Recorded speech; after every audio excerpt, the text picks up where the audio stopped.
This is the VO Life. Positive conversations about living the voiceover life. Insight into the business and day-to-day grind of being a regular Joe VO. From the humble beginnings to the finally hitting a new level to getting that first big client. It's all about that VO life. Here's your host, Troy Holden. Hey, welcome back. It's the VO Life. This is number 6 of 10 of my fall quick clips. I don't want to copy Mark Scott and call it shorts, but it is fall shorts. He had summer shorts. I guess I could have fall shorts. That's okay. I'm still wearing shorts every now and then. Not bad today, though. Pretty nice day here. This one may be the quickest of them all because we've answered this and talked about this so many times in other podcasts. When do I need to get a pro demo done? When? I'm anxious. I need that. I have to have it or I can't get agents. I need it to get the better work. Well, you're right. You do. You do need it for those reasons. But are you ready to do it? Can you do what that demo does? Does that make sense? Can you do what the demo does? What I'm saying is, if somebody laid copy in front of you, here's a piece of copy.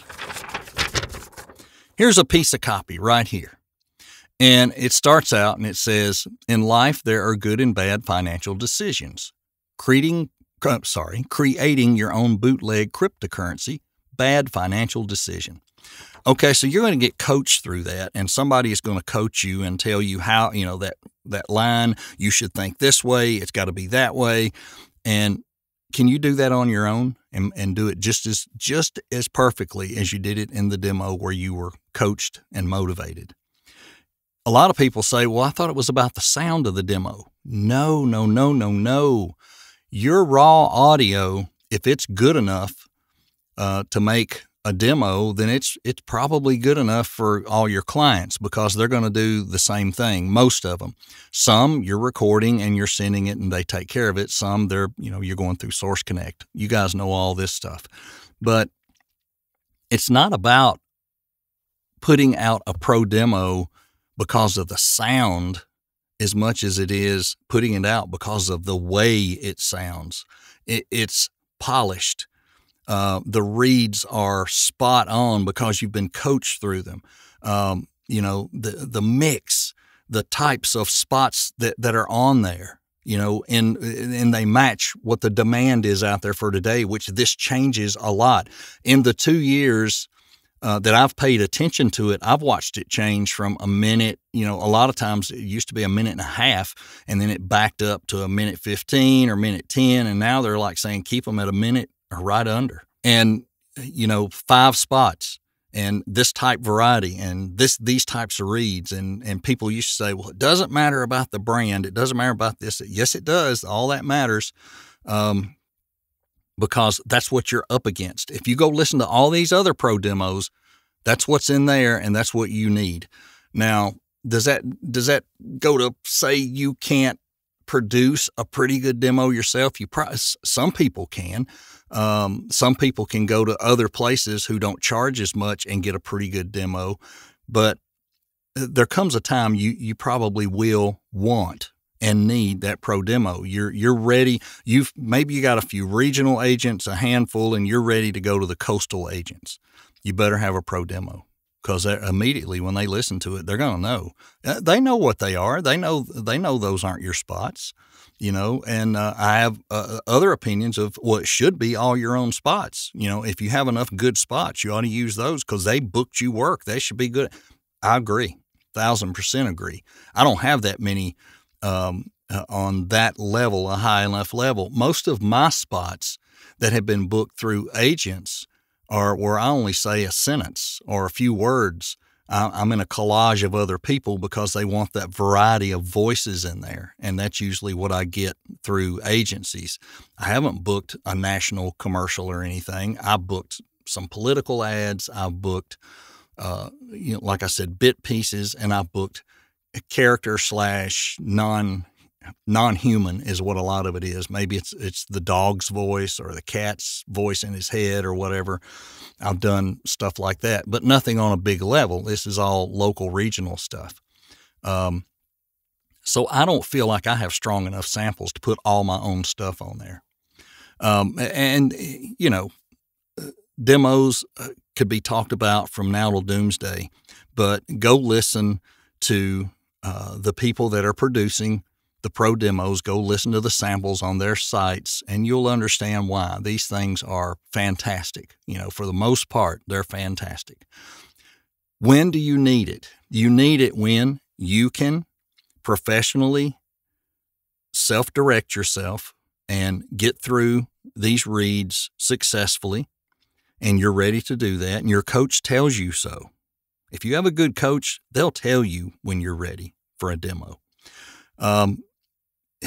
Don't get ahead of yourself and do what some people have done and went through so many weeks of training, and they got a demo and they came out of it and they had a great demo. Demo sounds great, but there's no way they can reproduce it.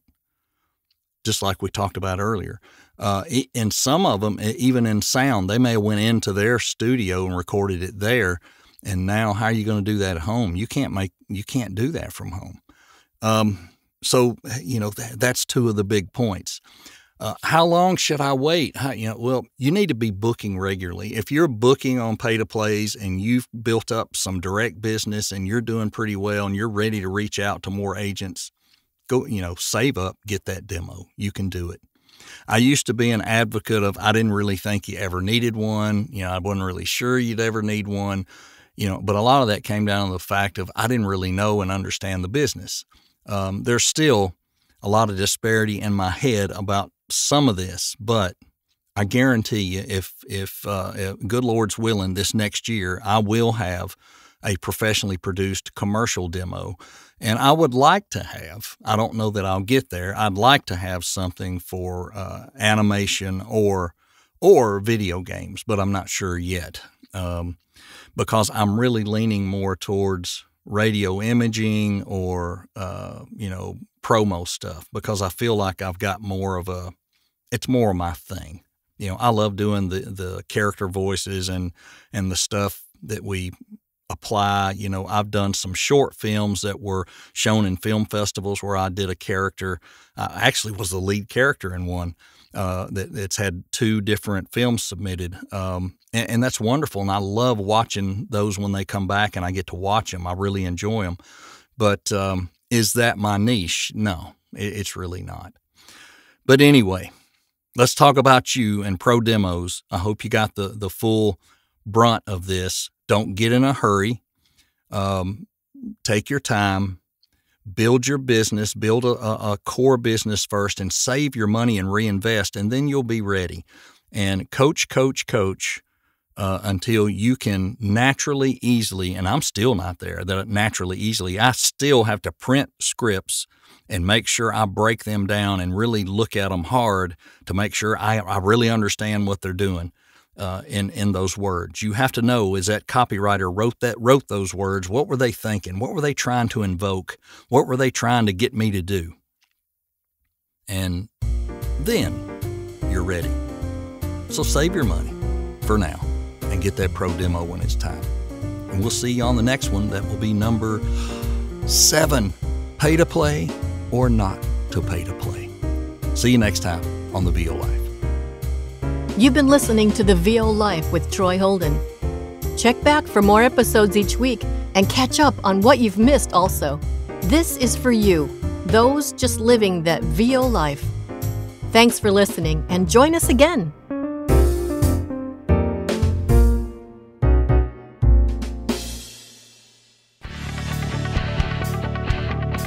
The VO Life intro is by Louise Porter. The outro by Liz Moya. You can pick us up on Spotify, Amazon Music, Apple, and many other podcast carriers. Need to send me an email? Do it today. Troy@TroyHoldenVoices.com. Thanks for listening.